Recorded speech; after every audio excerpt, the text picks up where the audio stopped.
Requirements Prioritization. This will be today's topic. Hi, you're listening to Bharat Kumar Karnanidhi, and today we are going to discuss about what is requirements prioritization and why do we need this? What are the factors involved in doing the requirement prioritization, and what are the various models that can be followed during the prioritization? If you are going to start a career in product management, this is going to be very much helpful for you, and there will be questions regarding requirement prioritization during the interview process as well. So take as much notes as possible and let's dive into the topic now. So what is requirement prioritization? Requirement prioritization is about deciding on what are the features that are supposed to go into the product in each sprint or during the development phase. So based on your prioritization, the requirements will be taken for development. Why is requirement prioritization important in product management? First is about resource allocation. Based on the prioritization you do, the resources can be allocated for the development and testing as well. Next is time management. Based on the prioritization you do, the project managers can decide on what are the how long it's going to take for each of the features, and accordingly the project plan can be done. Next is customer satisfaction, user experience. You do the requirement prioritization based on the customer feedbacks and customer expectations. With the features that is being developed based on the customer inputs, we are satisfying the customers, and also we are helping them to get a better user experience with us and with our product. Next is risk mitigation. When you take up prioritization, you take up what are the complex features that is there or complex features that are supposed to go into the product on the top, and you take up so that the complexities get reduced in the beginning of the project itself. The simple features can come in the last as well. We take up what is the most important feature and what is going to add value, and what are the complex features and any technical intents is there. All those things can be covered in the top itself. You are minimizing the risk that could affect the project with this requirement prioritization process. Next is maximizing ROI, return on investment. When the product managers prioritize the features, we ensure that the prioritization is done based on the return on investment that's going to be got from the feature set. So we take up only those features that's adding value to the customers and also which adds value to the company. Next, and the final one is about alignment with the business goals. When you prioritize the features, you make sure that the features that is important to the product and also which is aligned to the businesses or else say the company's vision, that is going into the top of prioritization list. These are the various reasons for which the recommend prioritization is to be done. Next is about what are the various factors that we need to consider when we are going to do the prioritization of requirements. First is user value. What is the value that is going to be added to the user with that set of features? That is first. Second is impact. What is the impact the feature is going to give on the product to the end users or the customers, and also what is the impact that is going to happen for the company on the basis of ROI, which we talked earlier. Third is about urgency. We just try to address those features that is most important and most critical, and that is needed by the customers desperately. Fourth is feasibility. The product manager is supposed to evaluate the technical feasibility of implementing that particular feature into the product. Based on the feasibility also, the recommend can be prioritized or moved up and down in the list. Fifth one is market demand. We need to make sure that we align the features or prioritize the features based on the market, based on the demand that is existing for that particular feature in the market, and also based on the competitive analysis and market research that we did earlier, and also the customer feedback. Next is about strategic alignment.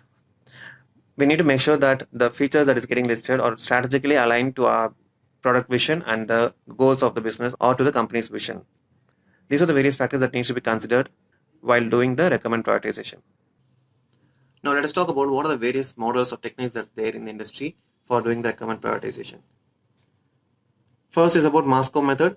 This was given by the software development expert Dai Clegg, and this is about must have, should have, could have, and won't have. Must have are those features that are supposed to be there for the product without which the product cannot go into the market. Should have is they should be present in the product when it is going into the market. Yes, there is a slight difference between the must have and should have. First priority 1 and priority 2. That's how it is. And could have is okay. This could be there, even if it's not there, not a problem. But if it's there, it is good. That is kind of thing. And won't have is we don't want that feature, which is not at all important. We don't have to rely on that, or we need not. We can remove that from the bucket list. This is about Moscow method. And we do also have another model called Kano model. Kano model was given by Dr. Noriaki Kano in 1984. This model talks about three different things. One is basic needs, second one is performance needs, and third one is about excitement needs. So hope you understood the difference. Basic needs are about the core feature that is supposed to be there for the product to enter into the market. And next is about performance needs. With this features, the product performance will be enhanced, and it will have a much better impact in the market for the customers. So that is all based on performance needs. And third one is about excitement needs. If it's there, the customers will be delighted. It's kind of an could have features similar to Moscow if you compare it. So this is about Kano models. The third technique we're talking about is Eisenhower matrix. It's also termed as urgent important matrix. This was given by Dwight D. Eisenhower. Surprisingly, the fact is Mr. Eisenhower is the 34th US president. Eisenhower matrix comprises of 4 different levels of 4 different matrices. One is about urgent and important, which is must have kind of. So the feature is urgent and it's also important one. So we need that at any cost. That is the first one. And next is about important, but it's not urgent. So we need that feature is important, but it's not urgent. It can come a bit late. That is how the second category is. And third category is about urgent, but not important.